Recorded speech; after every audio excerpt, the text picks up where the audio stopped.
ఇంద్రకీలాద్రిపై వేంచేసి ఉన్న శ్రీ కనకదుర్గమ్మవారి సన్నిధిలో వసంత నవరాత్రి ఉత్సవాలు వైభవంగా ప్రారంభమయ్యాయి. ఉగాది పర్వదినాన్ని పురస్కరించుకొని అమ్మవారికి స్నాపనాభిషేకం నిర్వహించిన అనంతరం భక్తులను దర్శనానికి అనుమతించారు. ఈ ఉత్సవాల్లో భాగంగా తొలి రోజున అమ్మవారి ఉత్సవమూర్తికి మల్లెలతో లక్ష పుష్పార్చన నిర్వహించారు. వేద పండితుల మంత్రోచ్చరణలు, మంగళ వాయిద్యాల నడుమ పుష్పార్చన కన్నుల పండుగగా సాగింది.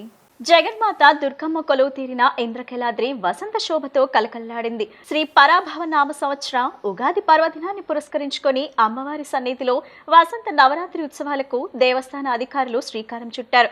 దుర్గమ్మకు స్వప్నాభిషేకం నిర్వహించిన అనంతరం ఉదయం 9 గంటల నుండి భక్తులను దర్శనానికి అనుమతించారు. భక్తులు విశేష సంఖ్యలో అమ్మవారి దర్శనానికి తరలివచ్చారు. వసంత నవరాత్రి ఉత్సవాల్లో భాగంగా తొలి రోజున అమ్మవారికి మల్లెపూలతో లక్ష పుష్పార్చన నిర్వహించారు. దాతల భక్తి శ్రద్ధలతో పుష్పార్చనలో పాల్గొన్నారు. అలంకరించిన వేదికపై దుర్గమ్మ ఉత్సవమూర్తిని ఉంచి శాస్త్రోక్తంగా పుష్పార్చన నిర్వహించారు. మంగళ వాయిద్యాలు, వేద పండితుల మంత్రోచ్చరణల నడుమ పుష్పార్చన నేత్రపర్వంగా సాగింది. ఈ సందర్భంగా దేవస్థాన వేద పండితులు మాట్లాడుతూ వసంత దుర్గమ్మ సన్నిధిలో జరిగే వసంత నవరాత్రి ఉత్సవాల వైశిష్ట్యాన్ని విశదీకరించారు. ఈ ఉత్సవాల్లో రోజుకో రకం పుష్పాలతో అమ్మవారిని అర్చిస్తామన్నారు. ప్రకృతి స్వరూపిణి అయిన జగన్మాత దుర్గమ్మకు వసంత మాసంలో పుష్పార్చన నిర్వహించిన వారి సకల మనోభీష్టాలు నెరవేరుతాయని ఆయన వివరించారు.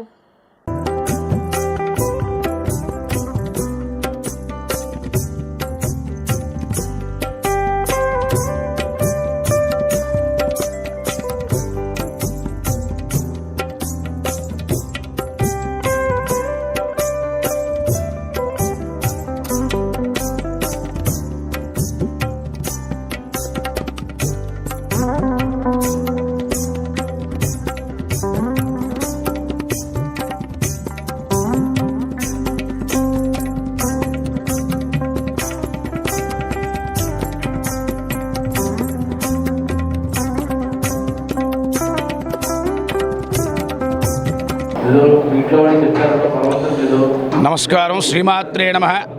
ఇంద్రకీలాద్రి విజయవాడపై వెలసినటువంటి శ్రీ కనకదుర్గమ్మ వారికి వసంత నవరాత్రి మహోత్సవాలు అత్యంత వైభవంగా శోభాయమానంగా 9 రోజుల పాటు కూడాను అమ్మవారికి రోజుకి ఒక రకం చొప్పున 9 రోజులు కూడా విడివిడిగా అమ్మవారికి ప్రత్యేకమైనటువంటి పుష్పాలతో ఈ రోజున మరువము, మల్లెలు, అమ్మవారికి ఖడ్గమాల, లలితా సహస్రనామము, లలితా త్రిశతీ నామాలతో విశేషముగా భక్త జన సందోహముతో అమ్మవారికి వసంత నవరాత్రి మహోత్సవాలు అత్యంత వైభవోపేతంగా జరగనున్నాయి.